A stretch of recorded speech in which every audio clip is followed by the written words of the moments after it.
Due to the continuing issues with COVID-19, we have some new meeting protocols in place for the 2020 interim session. Remote access will be allowed to all meetings for the interim. Members were provided the information prior to the meeting on how to access the meeting remotely.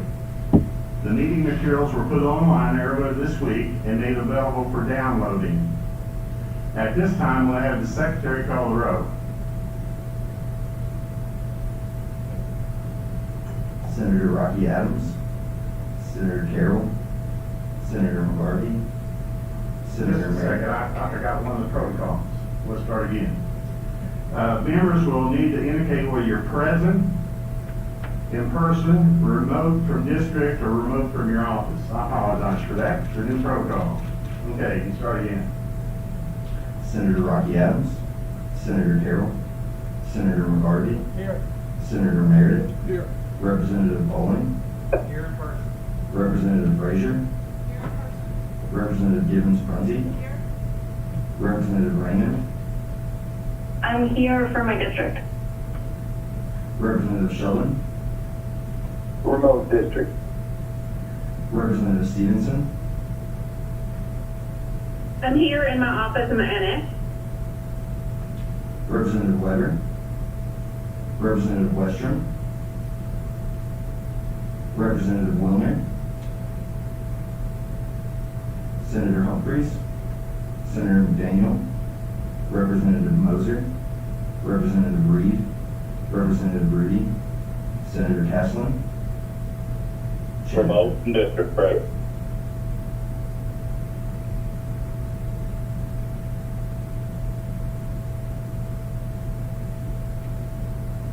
I'm here in person. So we have a quorum, right? Okay, so we have a quorum. Okay. Because of the internet being used like that remotely, we'll probably do another roll call at the end of the meeting. So, catch that one just comes in. Okay, so this morning we're going to hear from Secretary Freelander with the Cabinet for Health and Family Services. The Secretary will give us an overview of the funding that the Cabinet has received for COVID-19 related services. Secretary's over here, so you can identify yourself for the record. And members, hold your questions until after the Secretary's presentation, please. Thank you, Secretary. Thank you. Eric Friedlander, Secretary of the Cabinet for Health and Family Services. Eric Flowery, Budget Director for Health and Family Services. Thank you. Thank you for having me today. As you all know, we are living in absolutely unprecedented times. This is not anything we knew was coming. In terms of being Secretary and coming back to the Cabinet for Health and Family Services, I will assure you this was not in my plans. I want to go over kind of briefly where we are in the funding that we have received for the coronavirus in the Cabinet for Health and Family Services. I think this will give you a good idea of what's coming in. In terms of what's gone out, I'll be able to go through a little bit of that, but I think I'll have a better report in a couple of months. But I just want you all to know that most of this is going to be about what has come in. I hope that is not too frustrating or disappointing, but I just wanted to let you know kind of where we are today to level set. There have been several federal funding acts and different acts where funding has been directed towards an entity like CHFS in Kentucky. There's the Coronavirus Preparedness, Response, and Supplemental Appropriations Act, the Families First Coronavirus Response Act, the Coronavirus Aid, Relief, and Economic Security Act, and the Paycheck Protection Program and Healthcare Enhancement Act. Now, while these funds are coming to the Health and Family Services Cabinet, I'll talk about that there's some additional federal funding, particularly for our healthcare partners, that doesn't flow through the cabinet, that comes directly from the federal government. That's particularly true for our hospitals and nursing homes, and I think some primary care. So that I don't have the numbers for you on that money that's coming to those entities, but hopefully we'll be able to get that from CMS sometime in the future. But that's not a part of this. So the federal bills are outlined for you here. The different appropriation acts. The total amount is a little over 435 million, and that a lot of that comes in Medicaid in terms of an enhanced match rate. And I'll talk a little bit more about that when we get there. But that's the Medicaid piece of that, and that really is not quite half, but almost half of the funding that has come into the state. So for the Department for Public Health, this funding, this 7.5, the timeline is March 20 through March 21. And then it really is, it's for the support, it's the emergency response piece. It is incident management, it's public health response plans, it's enhancements to the public health laboratory. That laboratory that is what is a pretty high level lab, but it is not one that does a lot of tests. So, I think our maximum capacity was between 70 and 100 a day, which is just, that's insufficient. It's mostly doing things that are really special, or it confirms other labs that they're able to do the tests that they'll do. So that's their role. We are looking to potentially increase capacity there.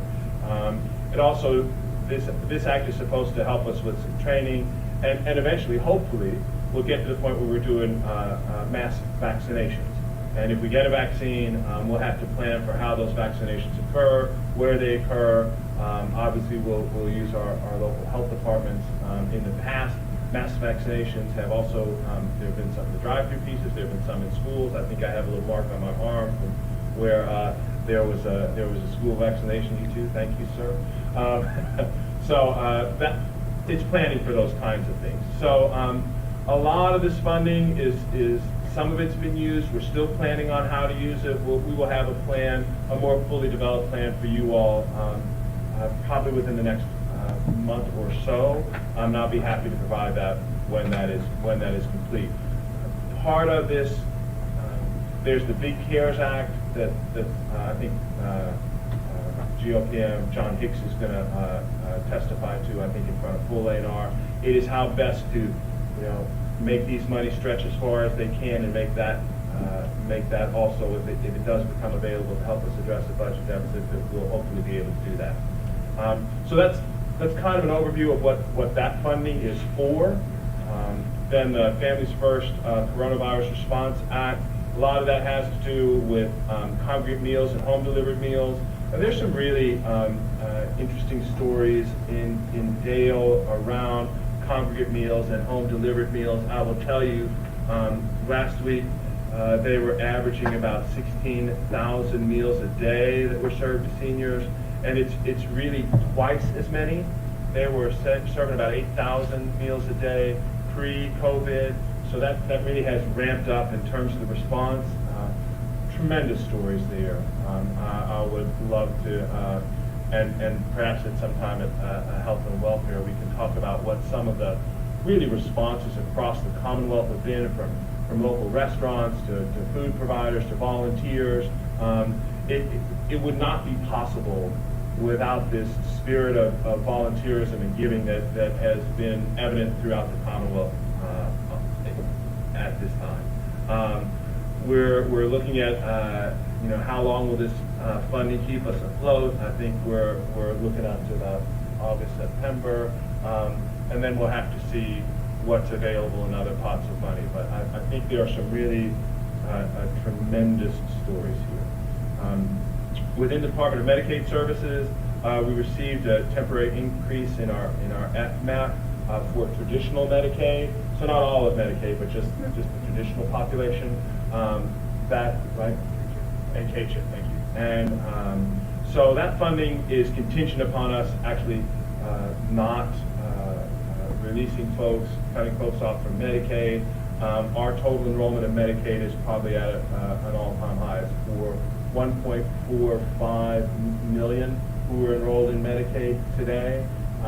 That's an increase of getting close to 100,000, maybe just a little less. but that's the neighborhood of the increase in Medicaid. And so most of that funding, all of that funding is going to help us then deal with the increased number of enrollees in Medicaid. And that's a fairly significant increase. We made the decision to bring those folks in. We're isolating their costs. We're bringing them in as much as we can. We call it in a presumptive eligibility. It's a simplified one-page application.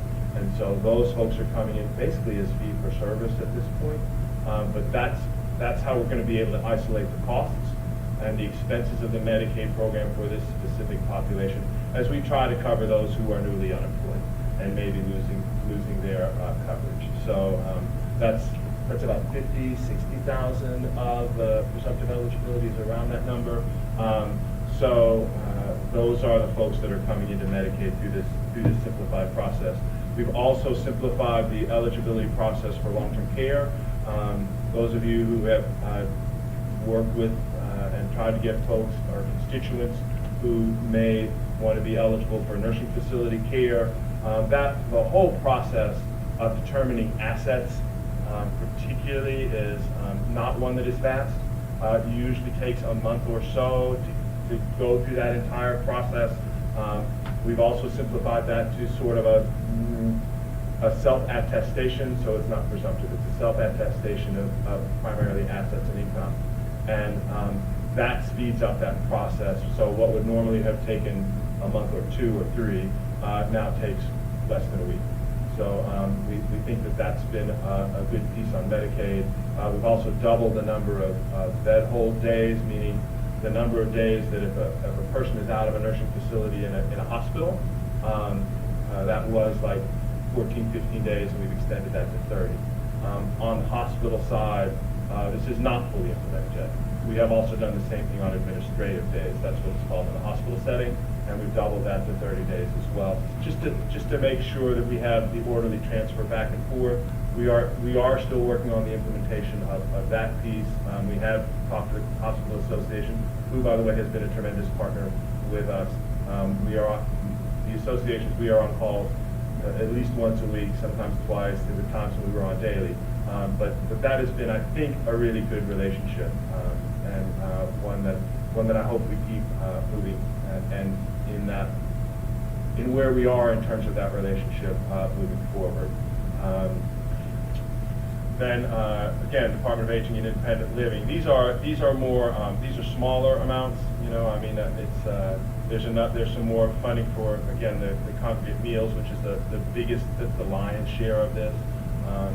We also then have some additional fundings around vulnerable adults and family caregivers that we've been working through. And again, I'll be able to give better updates on those a little later. But really, the one that we've been using a lot is the congregate meal funding. Then the coronavirus aid, relief, and economic security. That's behind myself. That is going to, a lot of it again has to do with that epidemiology and laboratory capacity, trying to expand that as much as we can. We really came into a situation where we didn't have it, nobody, with the first kind of outbreak, I guess, was in December in China. This wasn't around, this disease wasn't around like 5-6 months ago. So this is all pretty brand new. So there wasn't testing in place. One, because this is a brand new virus. Two, to get the kits out to folks and the swabs. I can't tell you how difficult it was to get the right swabs. It took a while. We feel like we've caught up there, but we had a lot of work to do in terms of laboratory capacity. And at that point, the private market wasn't really working well. Dr. Stack and his team in public health did really a great job to coordinate some of our local laboratories and increase our testing capacity, work with local providers and local hospitals. Folks have really stepped up to help improve this. We look forward to turning this back to the private sector as quickly as possible. That's the way it should go. In the behavioral health and developmental and intellectual disabilities, there's a little bit that's called the provider relief funds. Those are our facilities that participate in Medicare. So that's a little bit of that funding that comes to Kentucky through those provider payments directly from the federal government. There's a lot more of this that goes out to a lot of different entities for like I said, the hospitals and nursing homes in particular. Mental health and substance use disorders, I think Commissioner Morris was testing. Two of our indicators are what are called lagging indicators, which means they get reported to us, and they're usually 6 months to a year old. The only thing that I think we can say is there is some anecdotal information that we're seeing some increased EMS runs relative to drug overdoses, but that's really anecdotal. I wouldn't put a ton of stock into that, but that's probably the closest thing we can get to a real-time understanding. And then within the Department of Community-Based Services, again, this is the Coronavirus Aid, Relief, and Economic Security Act. This is where we actually have used some of these funds. The Child Care Development Block Grant, we've used some of these funds to try to keep our child care afloat during this time. We have given out we've given out through that, one's a stipend that we've given out. There's about $32 million that we've given out. It's been based on enrollment, so even when folks haven't been in child care centers, we've tried to pay based on what that enrollment would have been. The limited duration centers, those folks that have stayed open, again, the partnerships here, the YMCA and some other folks, but primarily the YMCA's, I honestly reached out to them one day. They said yes the next day, and they started standing up facilities within days of those discussions. As we then kind of worked through some of the contractual and reimbursement pieces, I mean, they were doing it on faith, and we were doing it on faith. They really stepped up and helped particularly our essential healthcare workers. I cannot say enough about what tremendous partners they've been for us here. So we did a little hero bonus. We also did a little bit where we kind of true up to what they're charging versus what we would have paid under CCAP. So that's the way some of the funding has been used, and it has been used to really try to support that industry. We already have child care deserts. We need to make sure as much as we can that those agencies are able to stay open, and there will be opening next week with some limitations, but we feel like what we've put in place will hopefully help us there. Through the community action agencies, the low-income home energy assistance program received additional funding. What's going to happen there? Those of you who know that program called LIHEAP, that usually helps folks through the winter. We're extending this more year-round. It's a cooling period is what we're calling it. So through the summer, these funds will be available to individuals who start to have trouble with utilities. And that gets administered through the Community Action of Kentucky, who has also been a great partner. They also received some additional funding, and the way that money flows to the cabinet and then goes out to all the community action agencies. They come up with a plan of how to use it so that the CSBG, the Community Services Block Grant, their plans are coming back into us now. I was on a call with them 3 weeks ago. I have to tell you, my days seem like weeks now, so when I give you a date at this point, I'm not entirely sure if I'm even accurate. But they really stepped up, and their plans are coming back into us. And then some smaller funds around child welfare and family violence prevention. We're also looking at what we can do and how we can help in foster care. We haven't seen the same spread in foster care that we've seen in some of our other sectors, particularly long-term care. But we test, and we are making sure of that. There are some folks who have said that they would help us if we needed them to help us with some care for kids who might end up being fostered for COVID.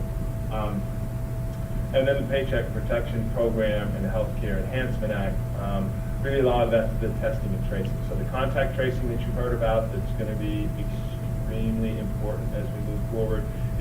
That's the way we're gonna stay open, is if we have enough testing, and then if there's a cluster somewhere where we can trace that and get folks to kind of snuff out the spread at that point. That's the way that we're gonna see that. That's the way that we're going to see that we are not going to have the sort of widespread of the disease that we've seen in some of the other states and some other countries. Kentucky has been particularly well positioned. I think there was something out last week where Kentucky was one of only 3 states that kind of had the green light to open. I've seen others where we're one of 3 or 5 states. So I think the reopening plan is we're trying to do it, I know not as fast as everybody wants, but I think we're trying to do it in a most responsible way that protects the health and safety of all of them. With that, that's kind of a brief overview, but I did want to kind of highlight the places where we know some funds have gone out, so you can know what we've done. Happy to provide you with plans as we have them done, and hopefully this will just be the first of several conversations about these funds and about the Health and Family Services. Thank you, Secretary Freelander. For those members with questions for the Secretary, we'll take questions from the members here in the room first. Okay? Anyone have questions?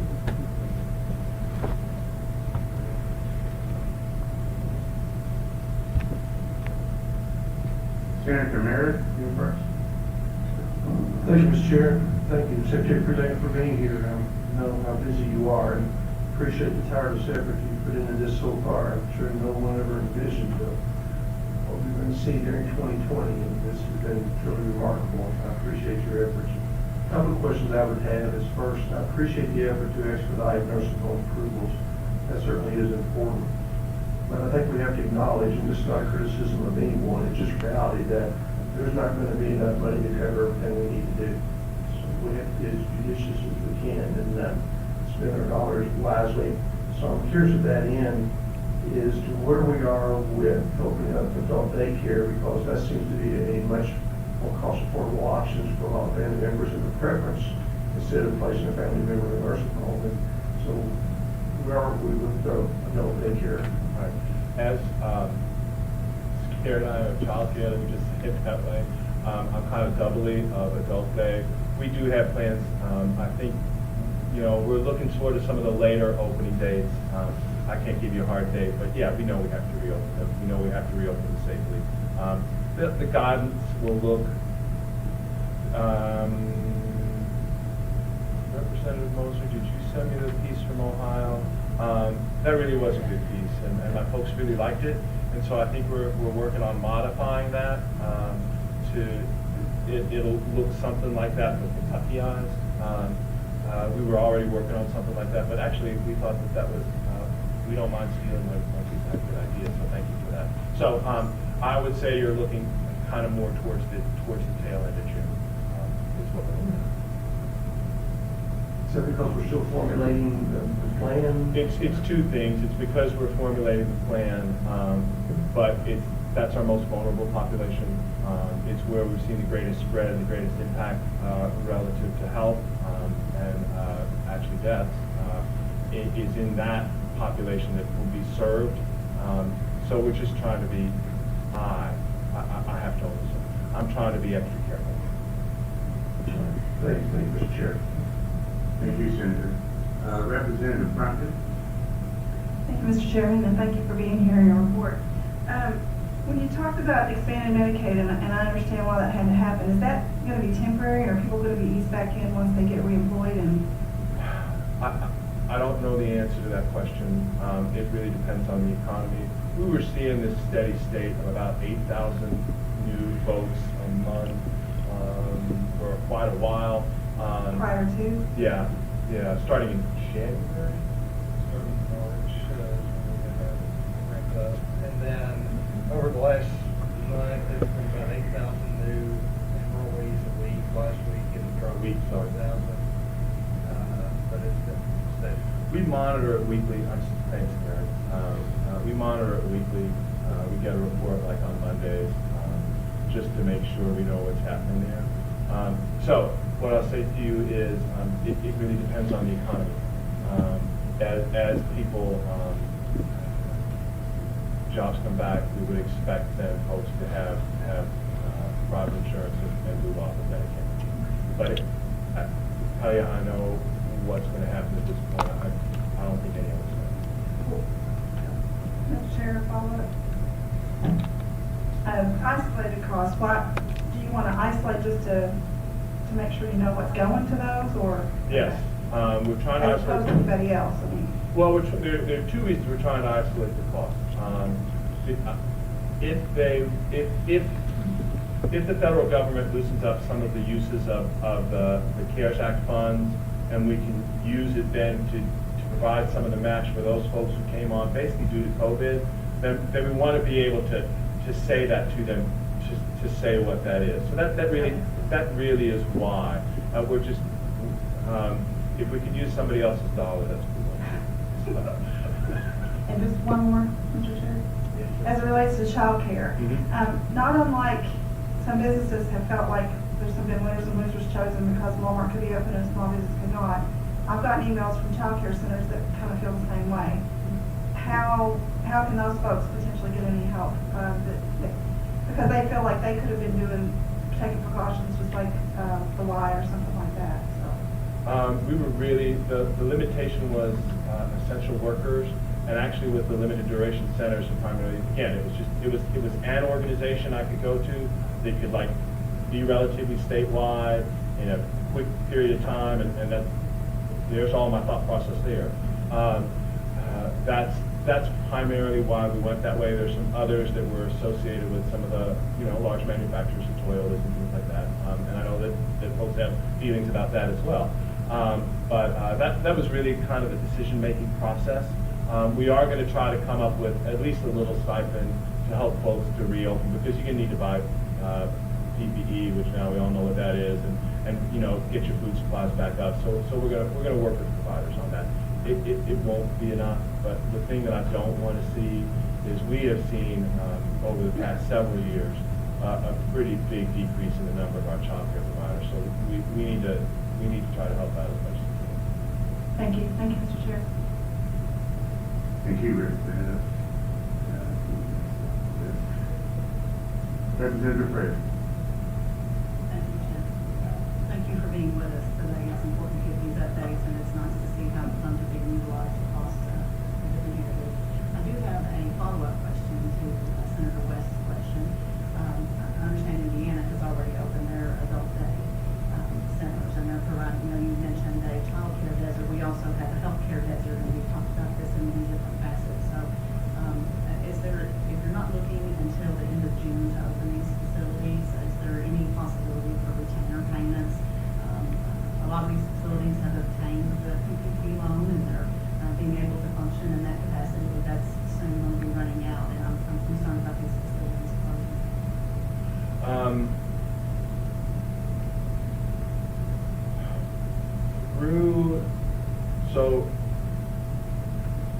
Through the Medicare program, some providers have been able to get some kind of advance on what they were going to, there's a pretty big administrative process with that. We've looked at that with Medicaid. The problem is you eventually have to pay it back. We've done it before. I think as we look at what industries, particularly healthcare, needs to be supported, hopefully we'll be able to look at what's possible for CARES funding.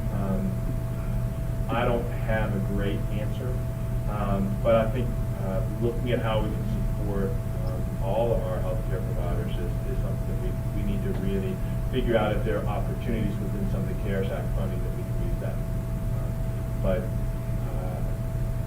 some other states have been more aggressive in that. Thanks for calling. Apparently, I understand CMS has already approved the funding for the retainer payments for providers, and then also we have access. We have applied and been accepted for the special K waiver for emergency. So would those be avenues of opportunity to be able to keep these places in business that are, they're providing skilled care, Right. And reimburse the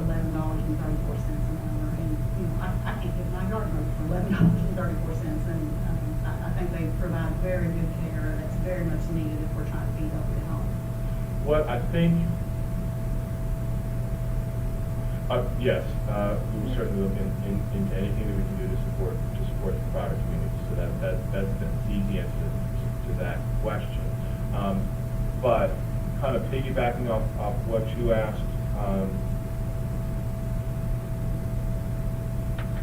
we have started providing telehealth in a major way. And in talking to physicians, and some, we gave the opportunity to do some telehealth in Adult Day also. But it's been more successful some places and a little less others.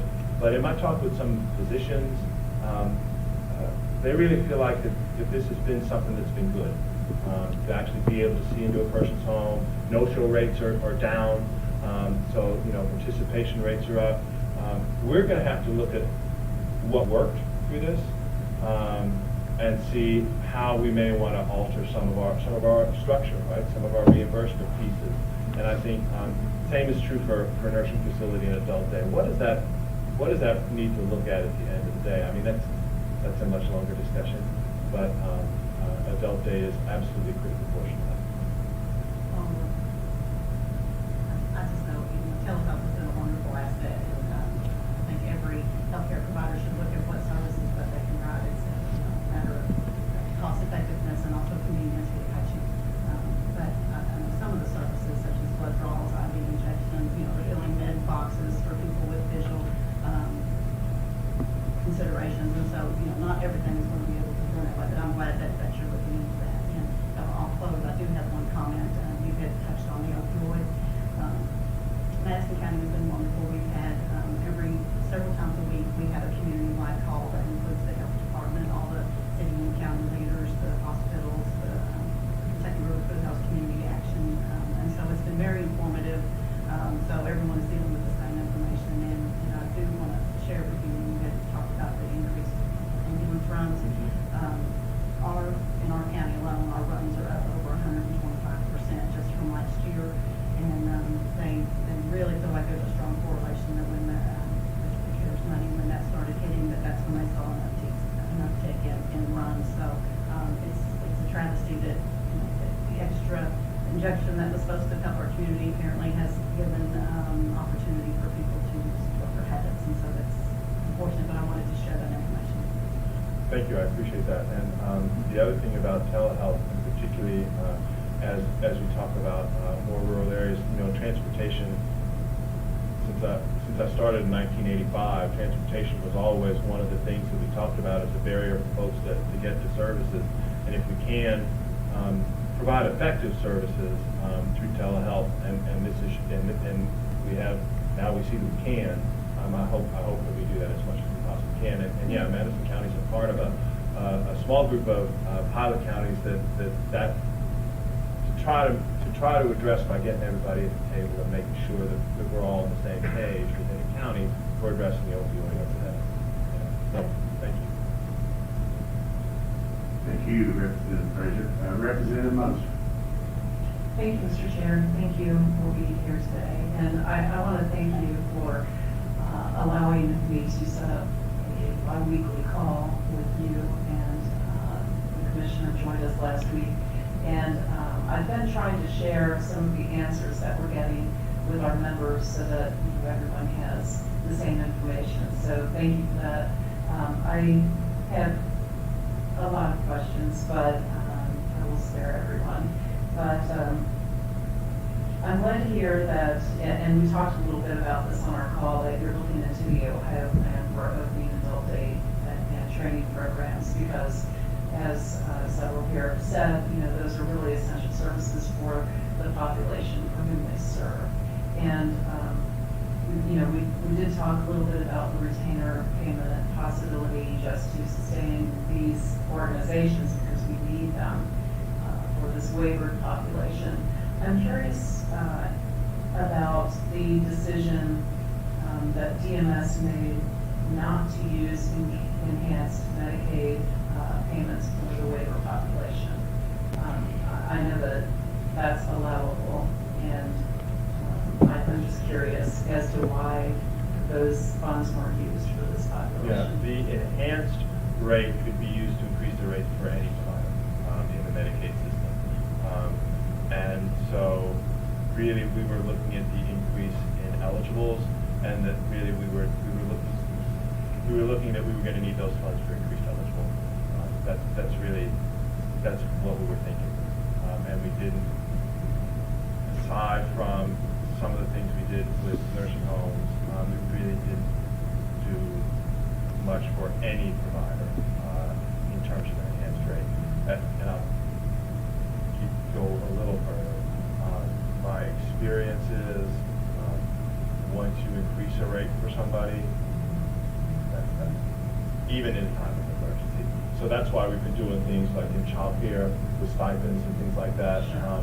more than really changing rates. Well, in terms of the community block grant that was used for childcare, couldn't that have been used also as, I mean, because I kind of see that as a retainer for childcare, and I think that's what the adult day programs are really looking at. So, I don't know why it could be used for one organization and not, or agency and not another. The quickest way is different funding streams and different rules. Even though they've allowed some on Medicare, you still have to true up in Medicaid. We don't have to true up here with the child care. That is just a stipend. It's out. We're not going to go back and reconcile costs. If I may, Mr. Chair, the enhanced Medicaid was used for long-term health care centers, there was, I think, a $270 per person per Yes. day that was approved for long-term care centers if they were treating COVID positive patients, which is tricky because they really don't. They send those patients out as soon as they test positive. But when they have new patients who come in, they need to treat everyone as though they have COVID, that they're COVID positive. They have to isolate them, they have to use additional PPE. They have additional expenses that they really aren't going to see. They're not going to see the $270 because they're not treating the patients. And I know that the long-term care centers were asking for a $55 enhancement to cover those costs. Is that something that, I don't know that I ever got a clear answer on whether or not that's going to happen. Well, we still have some more discussions to go with the long-term care associations. When I look at what Kentucky has done relative to bed hold eligibility and that particular rate, I think we stack up pretty well against most other states. And so I understand the need. Another association proposed what's called the Schedule J, which basically you capture your additional costs, and then we reconcile that. I'm more interested in that. What I'm most interested in is if we can figure out how to do some of the stipend using some different funds, but it's all kind of at play. And it's just difficult for the long-term care centers who are being asked to do all of this additional work with, and everyone is, I understand that. And the personal care homes too, I mean, they're really struggling right now. They're all beginning to see their populations, increase in the virus infection rates, and they're being asked to abide by the same guidelines that the long-term care centers are, in that they, must isolate and care for these patients. They don't have staff. They have, they're reimbursed at, $41 a day.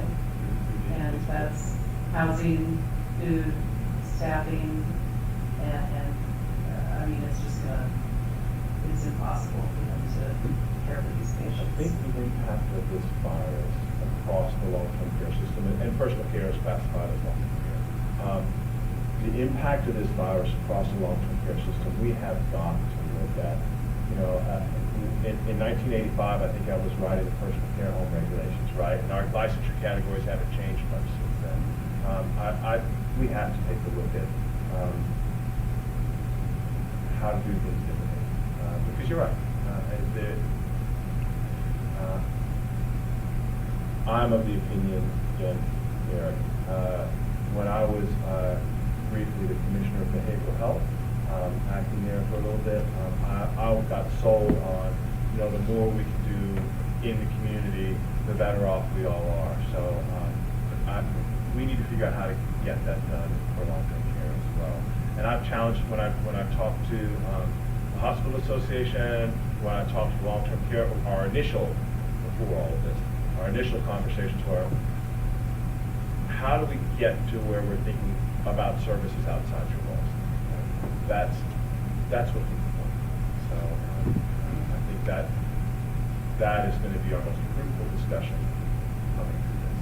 I agree. Thank you for being proactive in that, in your position on long-term care. I do think that we need to really take a deep dive on long-term care, on the different levels of care, and provide the care we need to, but also in the communities as well.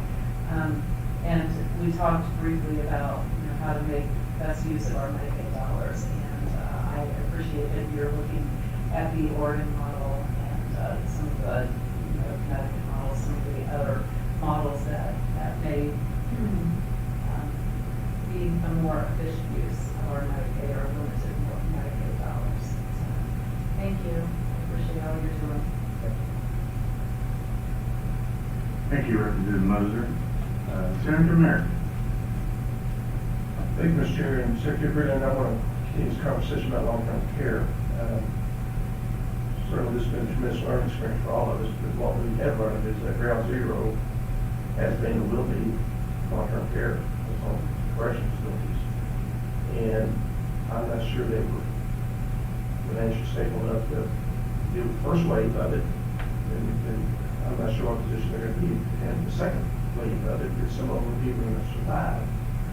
And I thought it was interesting your position about once you give somebody something that's just tough to take away. I understand that theory and embrace that theory, but I think this one could be an exception where we hope at some point in time this is done again. And I think it's communicated early on that this is a one-time payment or subsidy, and folks will know what the ground rules are from that point forward. And I'm not sure we're committing enough resources to long-term care. And I appreciate your comment also about doing the relationship with the Hospital Association.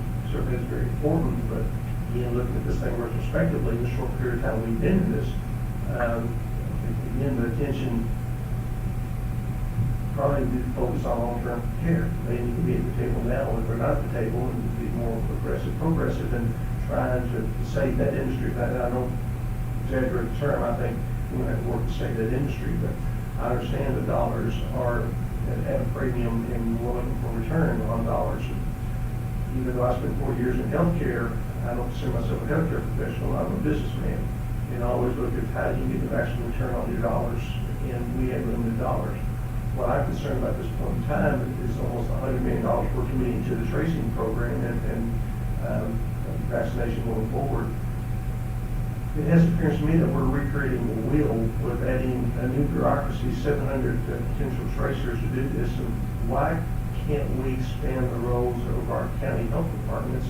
Because they too have been struggling for years and still have not found a revenue stream to deal with the pension situation. This is not a solution for it, but if we can shift more dollars to the county health departments, then that would maybe help move them forward a little bit. They had that expertise, they've done it for years, and it looks like, again, instead of creating a new bureaucracy, if we could dole that responsibility out to them, those resources, and let them do it, it would be more responsive, more timely. So that's my concern. I don't mean to be cavalier about this, but I don't think the program's going to be successful. I understand that traditionally contact tracing has worked with things like sexually transmitted diseases and tuberculosis, things of that nature, but this is a new animal that we're dealing with. And I'm quite concerned that the way we're approaching this thing, we're going to be chasing ghosts, and we're going to be pulling money down a rabbit hole, because quite literally, you could test a person who's had contact with a COVID-19 patient and found out they're negative, and they get on an elevator of people, and 2 hours later, they're positive. So we're going to be chasing ourselves, and just the vast volume of this thing, I don't see how it's going to work. And if you've got 10 people with 10 contacts and you keep trying to trace that, I mean, literally, that's 10 to the 10th power, that's 10 billion interactions with people. Yeah, I don't see how all 700 people are going to track this. Plus, it has to be timely. I assume that the way it's going to work is the health department will notify this group of people that you have a COVID-19 positive patient, and then they in turn will start the contact tracing. Well, even that period of time, there's got to be a lapse in time there. It can't be instantaneous that that exposure is going to continue to grow. And I appreciate the effort, but I don't think we're going to be successful with it because it's just a different animal. But that 100 million, couldn't we look at maybe giving 50 million to the local health departments to do that anyway? Because we don't know what the volume's truly going to be going forward, but they could be prepared for. And the balance of that, the other 50 million, could be used for the long-term care industry to let them the reimbursement for what they have been through, but also prepare for what we know is going to happen next. Because we know, regardless of what the severity of this exposure is going to be, it's going to hit the long-term care industry again. So, is that an option we can explore? Because I'm very concerned about creating a whole new bureaucracy and not taking advantage of what we already have in place. I think your point that this is not anything we've seen before is pretty well taken, and what local health departments and public health in general have done have been those one-off STD, those kinds of things where you're doing the contact tracing this way. This is a different animal. We have to make sure that our testing systems and our contact tracing systems line up. It's a whole new thing. So it is not something that I think anybody has done to this magnitude. What I'll say to you is making sure that the testing arm and the contact tracing arm are married, and it's been just the testing piece has been a challenge, right? So where I will say it has to work, right? It has got to work, and we have to make sure that it works. I think we'll see at the other end of this whether it does or not. I mean, I think we'll get to a point where we know if it's working or not. I think there may be, what I would hope is that we're going to use all the avenues we can to support the public health departments because that's a tremendous needs as well. But I think we have to have something that is seamless, and the thought process is we could do a whole presentation on contact tracing. We'll be happy to do that. We can maybe do that on one of our bi-weeklies. I'll be happy to do that. It's a much longer piece than I can explain to you here, and I'd be so much more comfortable with Dr. Stack here explaining it to you rather than I. But I'm happy to really go down and talk really in depth, and have Dr. Stack talk to you in depth about the contact tracing program. Well, again, I think it has potential to possibly address it, but I think the limitations it may have, we're not recognizing and addressing. Our situation with unemployment has been an abysmal failure. At least we have 40,000 people that do not have unemployment checks. And I certainly can envision going forward that folks, particularly in Brooklyn Regions, get a phone call from somebody with a local less than Frankfurt number, and they're going to say, I'm not going to deal with them. Particularly if the prospect is that they may have been exposed, and now they're going to have to be off work 14 more days, and they're going to say, not going there, not going to do it. So the resistance, I think, you're going to see to this effort is going to be just monumental. That's why I think we stand a better chance trying to do this as local as we possibly can, because that's people they know, that's people they trust, and that's people that they'll be more inclined to communicate with than, sorry for the word, but bureaucrats, because we're all bureaucrats, but that's the nature of this program. And part of the hiring process is through the local health department. So, I mean, I would rather have a longer conversation with you and Dr. Stack and I to really talk about how the local health departments are a part of this, because again, it just has to work. And those folks then who would refuse to take the call and maybe spread the virus more, and then we have a big outbreak here. I mean, the last thing we want to do, you may save yourself for 14 days, but what if your whole industry shuts down for another 30 or 60? I mean, that's what we're trying to avoid. So as we all talk about it, the only way we're keeping our economy open is if these programs work. And yes, I understand, there are lots of hurdles. But we're gonna do our best to make it work. I think you've done your best, and I don't want to insinuate otherwise, but I think what's also missing from this discussion is one size does not fit all. And rural and urban are so unique in each of our own perspectives of things that have to deal with things. I think closing down our economy, trying to address this from a global health standpoint, part of our challenge is you're trying to make one size fit all, and it just possibly can't. And I can go through a whole litany of challenges you can see in rural communities that are not present in urban communities, but we're not addressing those. So how can we be successful at it? But maybe the intent is to focus on urban, because that's where the population base is, but I don't think that's a wise strategy long term. But again, just for the record, I'd like to see more of those resources committed to local health departments and the balance that we build to long-term care. Because I'm not sure they're going to be around next go around, you know. But just my opinion. Thank you, Mr. Chairman. Thank you, Senator. And now we're going to have questions from those participating remotely. The chat function is not working. So if you have a question remotely, you have to volunteer over the phone system until you check in. So, Hi, this is Lisa Wilner. I do have a question. Thank you, Mr. Chair. yes, ma'am, go ahead. Yes, and this is going back to an earlier theme about who's reopening and who's not, and this has to do specifically with day and therapy centers for adults with intellectual and developmental disabilities. Here in Jefferson County, actually a couple of the centers have had to make this tough decision that they're not going to be able to reopen. And so I just, meanwhile, the corollary IDD centers for children were never even shut down. So just wanted to put in a plea to you, Secretary, for some of the federal monies to be routed to these day treatment centers where they provide comprehensive and integrated therapy. So it's daycare, but it's much more than that. So would love your thoughts on that, Secretary. I think within the whole spectrum of care, in terms of looking at how we use some of the CARES funding, that is how that gets allocated. Kind of like the same with Adult Day. How do you provide that funding to support folks in a stipend style of way? I would say the same way that we're trying to do child care. That is something that I know we're going to have to look at, but I don't have an answer for you today.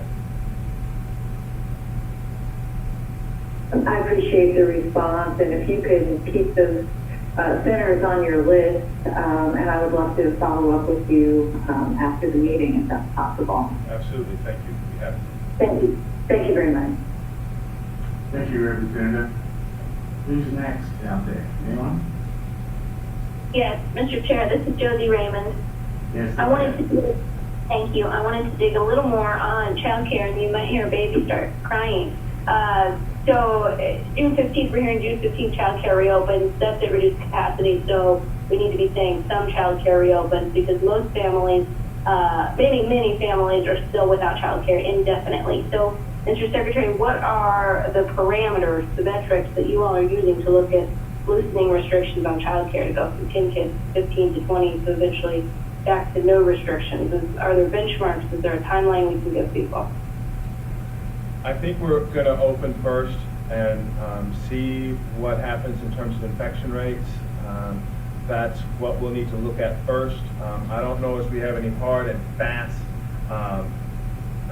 benchmarks in terms of rise or fall of rates. I think if we're not seeing any increase in rates, that's when you can start to loosen the requirements, which is sort of where we are now.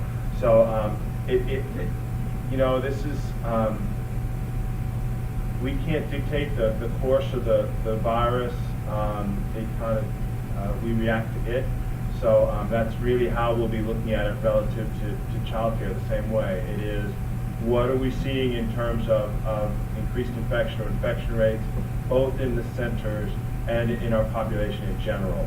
And that's, once you look at that and you see, again, repeating myself, but once hopefully you don't see an increase in the infection rates, then you know you can start to loosen more. But that's, it's kind of like the Medicaid numbers. Can I predict that? No. Thank you. Thank you, Representative. And next? Representative Friedlander. Yes, sir.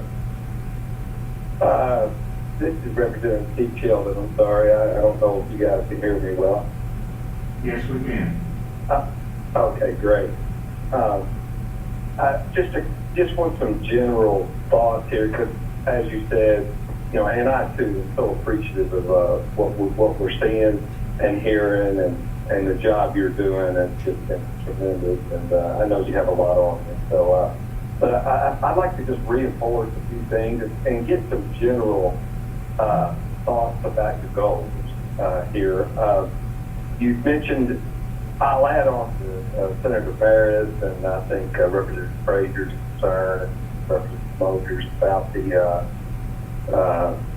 adult daycare, no doubt about it. And then tracing was discussed, and I just want to touch on that for a second. Not that, you know, just want to, you know, the feedback and what I see is the same thing I think Senator Barrett is seeing is, and I have had an opportunity to kind of look at the tracing. I understand there's about 3 levels of employees that will be tracers. The bottom 2 levels require a high school diploma. The top one, I think, has to have a little public health experience. But when I looked at that and then thought about what that meant, I won't repeat what Senator Meredith said, but it almost seems to me like rather than spend that $100 million on that, just give it some thought.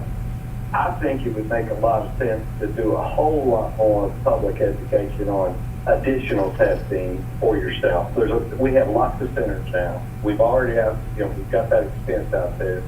People, I think we would do so much better if we just told people, hey, make sure you get tested every couple of weeks if you're a healthcare worker, or every month if you're just working in a non-essential business, if you have little, you know, and really, really do a public education on more testing, and then let them, they'll be responsible, they'll go to their doctor if they've got it.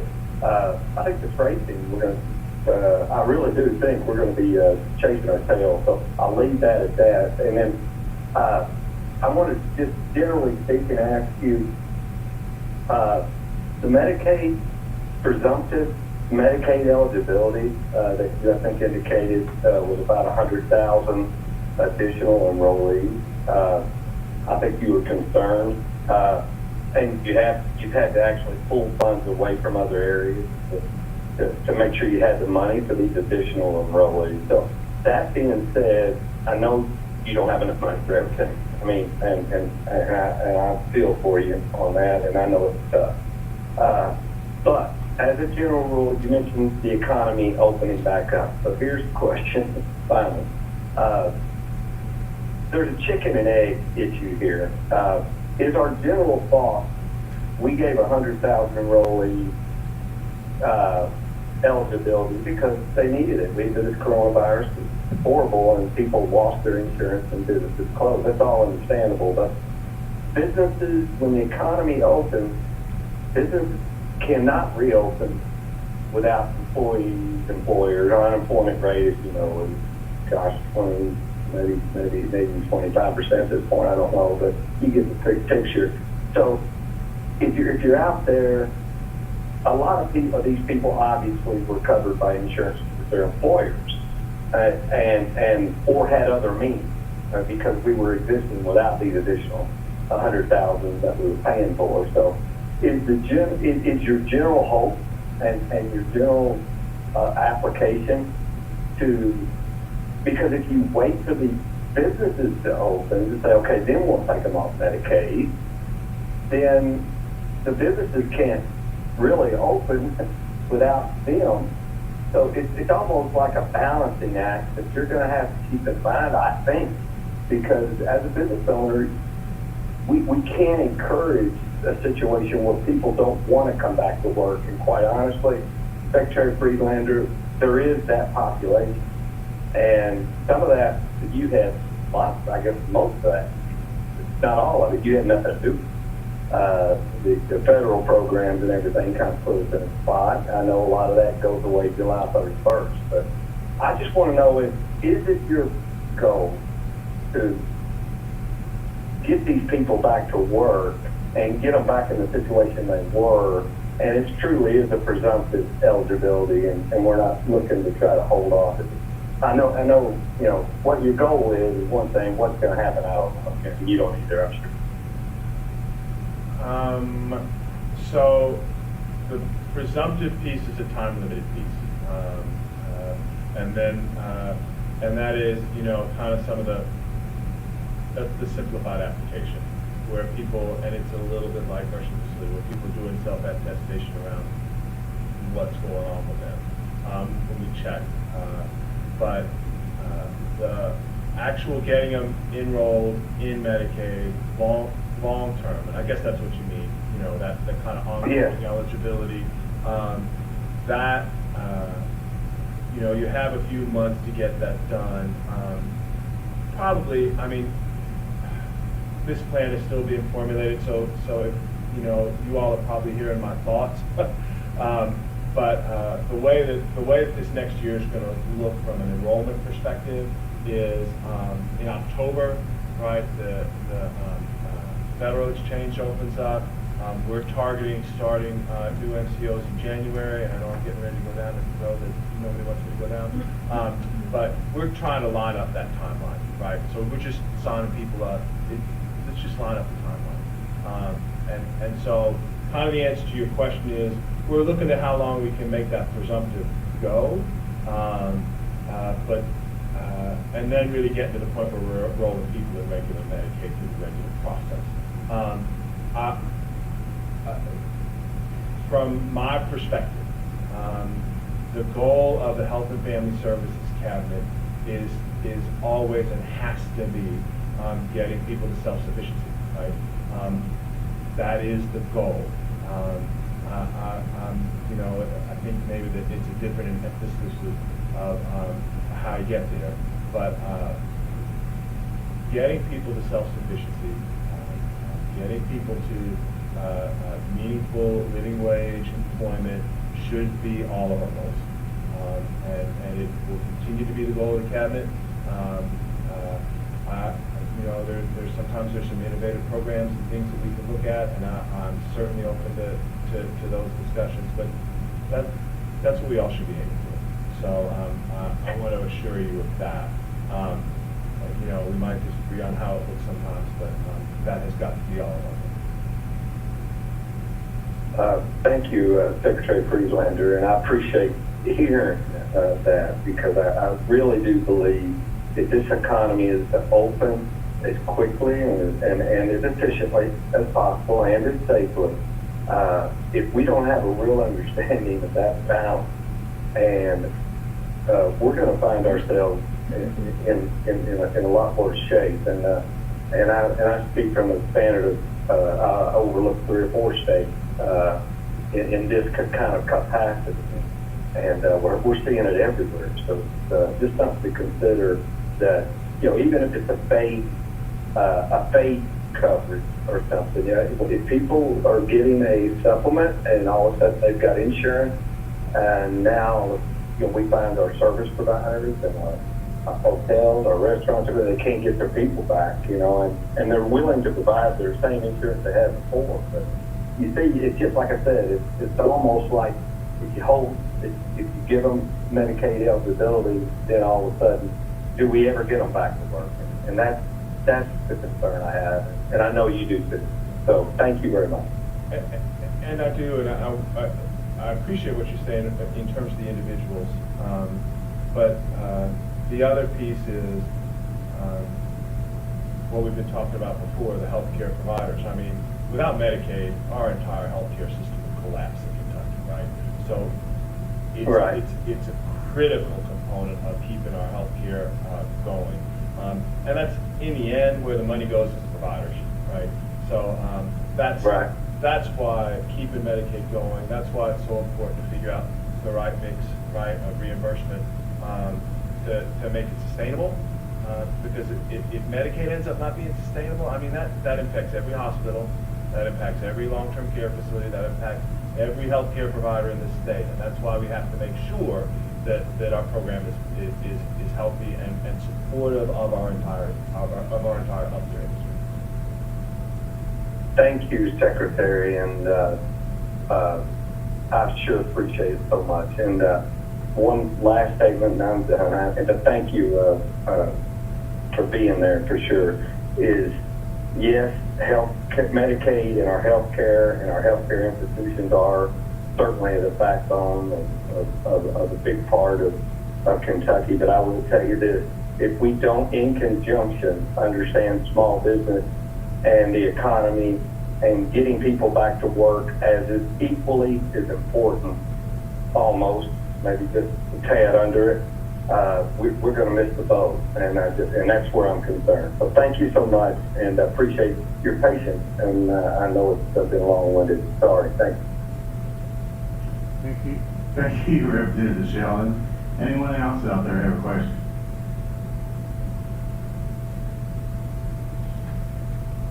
No one remotely?